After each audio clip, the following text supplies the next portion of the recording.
दीदी अब बस हो गया। आखिर कितने दिन तक ऐसे ही चलता रहेगा? हमारी सास कंजूसी करना कब छोड़ देगी? कहीं तो तुम सही रही हो, किंतु मुझे भी अब सबकी आदत सी हो गई है। तभी सुमन और स्वाति का ध्यान एक घर पर जाता है। वह दिवाली की सजावटें और साफ सफाई कर रहे थे। ओ देखो ना सुमन, दिवाली कितनी नजदीक आ गई है। लोग घर की साफ सफाई और सजावट भी करने लगे हैं। आना दीदी, क्यों ना हम भी हमारी घर की साफ सफाई करें? आखिर ऐसे मौके बार बार कहाँ आते हैं? अरे स्वाति और सुमन, तुमको आज पानी लाने में इतनी देर क्यों हो गई? नहीं ओ माँ जी, आज नदी पर बहुत ज्यादा भीड़ थी, इसलिए हमें देर हो गई। दीदी आप बोलिए ना, मैं कैसे बोलूं? आप पढ़िए, आप बोलिए ना। क्या तुम दोनों क्या आपस में गप्पे लड़ा रही हो? मुझे तो बताओ क्या बात है? ओ माँ जी, दिवाली नजदीक आ रही है ना, तो हमने सोचा कि हम भी घर की साफ सफाई कर ले। ये तो अच्छी बात है, तो देर किस बात की, आज से ही काम पर लगो ना। पर माँ जी, हमारे पास तो सफाई करने के लिए जरूरी सामान भी नहीं है। हमें कुछ सामान चाहिए, जैसे कि बर्तन साफ करने के लिए साबुन, और घर साफ करने के लिए अच्छा सा झाड़ू, और फर्शियां साफ करने के लिए एसिड वगैरह। क्या ये सब? इनमें से तुमको कुछ भी नहीं मिलेगा। पैसे क्या पेड़ पर लगते हैं क्या? तभी कलावती बाहर जाकर एक कटोरे में राख लेकर आती है और स्वाति और सुमन को कहती है, ये देखो, ये राख है, इसी से तुम बर्तन साफ कर लो। हम सदियों से राख का ही उपयोग बर्तन साफ करने के लिए करते थे। स्वाति सुमन निशब्द होकर सब कलावती की बातें सुनती है और बाहर जाकर राख से सारे बर्तन साफ करती है। दीदी आखिर कब तक ऐसे ही चलता रहेगा? हमारी सास कंजूसी करना कब छोड़ देगी? अब हमें घर की साफ सफाई करने के लिए एक अच्छा सा झाड़ू तो चाहिए। अब क्या जुगाड़ करें? ओ माँ जी, हमने बर्तन तो राख से साफ कर दे, किंतु अब घर और घर की दीवारों की साफ सफाई करने के लिए हमें एक अच्छा सा झाड़ू चाहिए। हमें एक अच्छा सा झाड़ू लाकर दीजिए ना। झाड़ू किस लिए?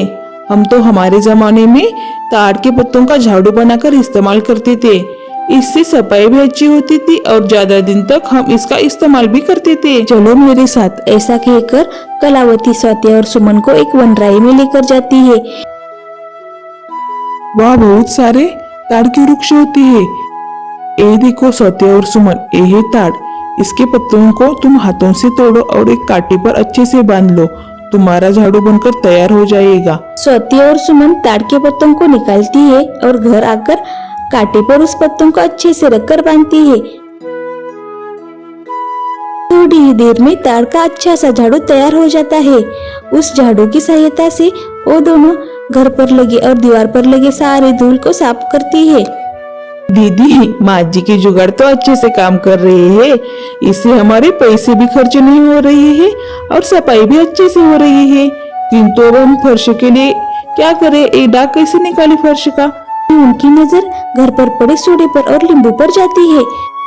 दीदी, मैंने तो सुना है नींबू और सोडे का उपयोग करके हम फर्श के दाग निकाल सकते हैं। क्यों ना हम अब ये जुगाड़ करके देखें? देर किस बात की, चलो देखते हैं क्या होता है। ये जुगाड़ काम आता है क्या?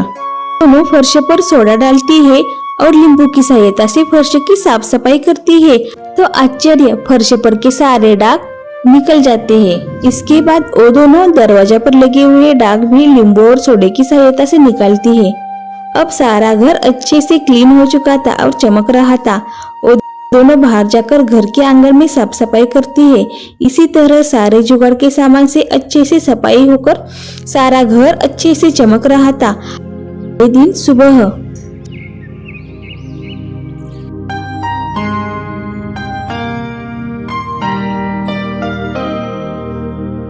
मन अच्छा हुआ ना, इस बार हमें ज्यादा राशन मिल गया।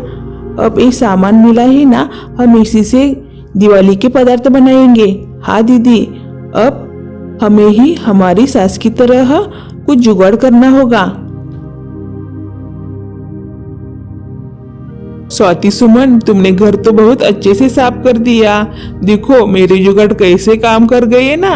अब दिवाली का फराल बनाना है। अजी, हम भी वही सोच रहे हैं।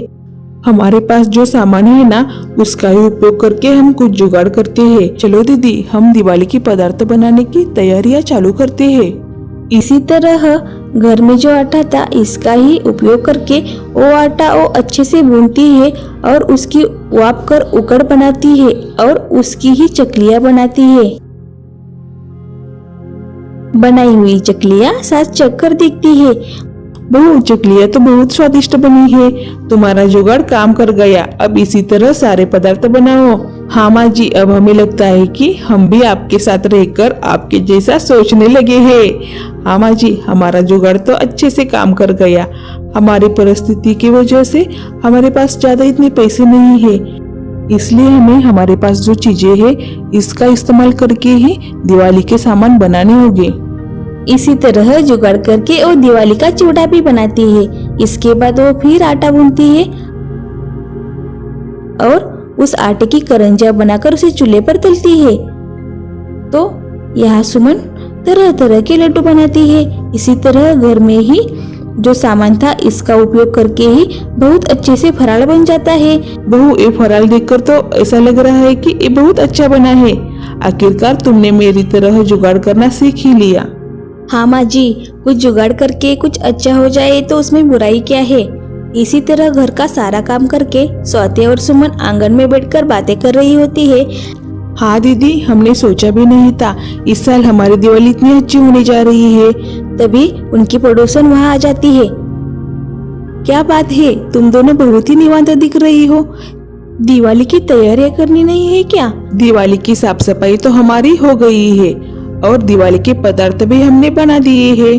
कविता अंदर जाकर देखती है। अरे, तुमने तो बहुत अच्छे पदार्थ बनाए हैं। देखकर तो ऐसा ही लग रहा है मैं भी बाहर से ही दिवाली का सामान खरीदती हूँ। आप मुझे दिवाली का सामान बनाकर देंगी क्या? मैं इसके पूरे पैसे दूंगी। मेरी नौकरी की वजह से मैं घर पर ये दिवाली के पदार्थ नहीं बना पाती हूँ। प्लीज आप ना मत कहिए। ऐसी बात नहीं है, आप कह रही है तो हम अवश्य सामान बनाकर देंगे। हमारा सामान भी बहुत सस्ता है। इसी तरह कविता पदार्थ बनाने के पैसे देती है। स्वाति और सुमन तुरंत काम पर लग जाती है और धीरे धीरे सब अच्छे से सारे पदार्थ तैयार हो जाते हैं। बनाए हुए पदार्थ लेने के लिए कविता आती है। सुमन कविता को वो पदार्थ देती है। नमस्कार, मैं मधु हूँ। मैंने कविता से आपकी दिवाली के पदार्थ की तारीफ सुनी है। मुझे भी दिवाली के पदार्थ चाहिए। हाँ हाँ, क्यों नहीं, आप बताइए, हम बनाकर देंगे। इसी तरह अब सुमन और स्वाति को भी दिवाली के पदार्थ के नए नए ऑर्डर आने लगे थे। स्वाति और सुमन, तुम्हारा काम तो अच्छे से चल रहा है। मुझे लगता है कि तुम इस पदार्थ को बाजार में जाकर बेचो। इससे तुम्हारी कला को भी प्रोत्साहन मिलेगा। हाँ माँ जी, हम भी यही सोच रहे हैं। हमारे इस जुगाड़ वाले हुनर को दुनिया के सामने लाने का अच्छा ही मौका है। इससे हम पैसे भी कमा सकते हैं और लोगों को सस्ते पदार्थ भी मिलेंगे। अगले दिन से ही स्वाति और सुमन अपना ठेला लेकर बाजार में जाती है। पहले दिन से ही उनके पदार्थों की अच्छे से बिक्री होती है। वाह स्वाति और सुमन, तुम्हारे इस जुगाड़ के टैलेंट को तो सलाम। आखिरकार तुमने कर दिखाया। आखिरकार भूख किनकी है? कलावती की। वो भी मेरी तरह जुगाड़ करना सीख गई है। हमारी तरफ से सबको हैप्पी दिवाली।